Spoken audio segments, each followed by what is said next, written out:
Dhanbad police ने 3 ऐसे दुर्दांत अपराधियों को धर दबोचने में कामयाबी हासिल की है, जिनकी तलाश धनबाद तथा बोकारो पुलिस को लंबे अरसे से थी। मामले की जानकारी देते हुए धनबाद के ग्रामीण एसपी ने बताया कि इनकी गिरफ्तारी से कुल 13 लूटकांड के मामलों का खुलासा हुआ है। पुलिस के हत्थे चढ़े लोगों में बोकारो का रहने वाला दानिश के अलावा रिजवान तथा भोला कुमार दास शामिल हैं। अकेले दानिश पर 40 से ज्यादा लूट के मामले दर्ज हैं।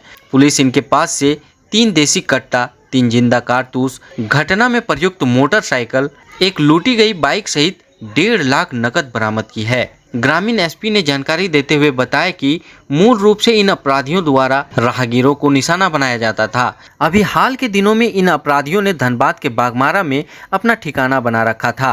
बागमारा एसडीपीओ के नेतृत्व में इस गिरोह को दबोचने वास्ते एक एसआईटी का गठन किया गया था। उसी टीम को यह सफलता हाथ लगी है। पिछले कुछ दिनों से धनबाद जिले के अंतर्गत बागमारा अनुमंडल में स्पेशली कई लूट की घटनाओं को अपराध कर्मियों द्वारा अंजाम दिया गया था। इस संबंध में वरीय पुलिस अधीक्षक महोदय के आदेशानुसार अनुमंडल पुलिस पदाधिकारी बागमारा के नेतृत्व में एक छापामारी दल का गठन किया गया।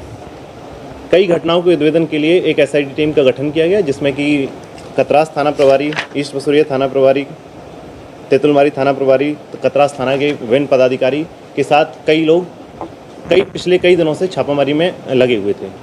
इसी क्रम में 21/10/2024 को एक सूचना प्राप्त हुई कि जो लूट के करने वाले अपराध कर्मी हैं एक जगह लूट की घटना को अंजाम देने वाले हैं। इसके बाद एक जांच अभियान चलाया गया। जांच अभियान के क्रम में एक बाइक से कुछ अपराध कर्मी पकड़े गए, जिनका जब संदिग्ध अपराध कर्मियों की जब सर्च किया गया तो उनके पास से कुछ अवैध हथियार बरामद किए गए। इन अपराध कर्मियों में दानिश और फख्तर, जो कि बोकारो जिले का रहने वाला है, ये गिरफ्तार हुआ।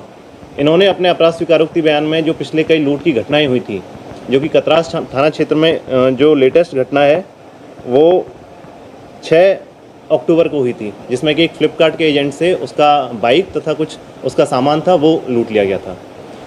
इसके अलावा जो कतरास थाना क्षेत्र में कई और भी घटनाएं हुई थी। कतरास थाना क्षेत्र में 5 घटना, जोगता थाना क्षेत्र में 2 घटना, ईस्ट बसुरिया में 1 घटना, इसके अलावा बोकारो जिले में भी अन्य लूट की घटनाओं को अंजाम दिया गया। इनके अपराध स्वीकारोक्ति बयान के आधार पर जो सामान रिकवर किया गया तथा कुछ अन्य अपराध कर्मियों की गिरफ्तारी हुई, जिसमें कि बोकारो जिले के 3 अपराध कर्मियों की अभी तक टोटल गिरफ्तारी हुई है, जिसमें एक दानिश बीटीपीएस थाने का, रिजवान तेनुघाट ओपी का और भोला कुमार दास माराफारी थाना बोकारो, इन 3 व्यक्तियों की गिरफ्तारी हुई है। इन 3 व्यक्तियों की गिरफ्तारी के बाद अभी तक के अनुसंधान में 13 कांडों का उद्भेदन हुआ है, जिसमें कि विभिन्न अलग अलग तरह के लोगों से, जिसमें माइक्रो फाइनेंस के रिकवरी एजेंट, व्यापारियों या फिर राहगीरों के साथ इन लोगों के द्वारा लूट की घटना को अंजाम दिया जा रहा था। अभी इन लोगों की गिरफ्तारी के बाद कुछ अन्य अपराधी भी जो भागे हुए हैं उनकी भी गिरफ्तारी जल्द करी जाए। हथियार की बरामदगी जो हुई है, इसमें आपका 3 देसी कट्टा बरामद हुए हैं तथा इसके साथ .315 बोर का जिंदा 3 राउंड बरामद हुए हैं।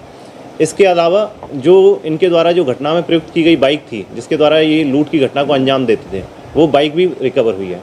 इसके अलावा जो रिसेंटली फ्लिपकार्ट एजेंट से जो बाइक की लूट की घटना हुई थी, वो बाइक भी हम लोगों के द्वारा रिकवर की गई है। पेशेवर क्रिमिनल हैं, जैसे कि बता दे रहे हैं कि जो इनमें से एक अपराधी है दानिश, इसके खिलाफ 40 से ज़्यादा मामले हैं। ये बोकारो जिले का रेड वारंटी था, जो कि पिछले कई सालों से फरार था। इसकी उम्र 42 साल बताई जा रही है और जो कि पेशेवर क्रिमिनल है, इस थाने में ही छुप के रह रहा था। ये बहुत अच्छी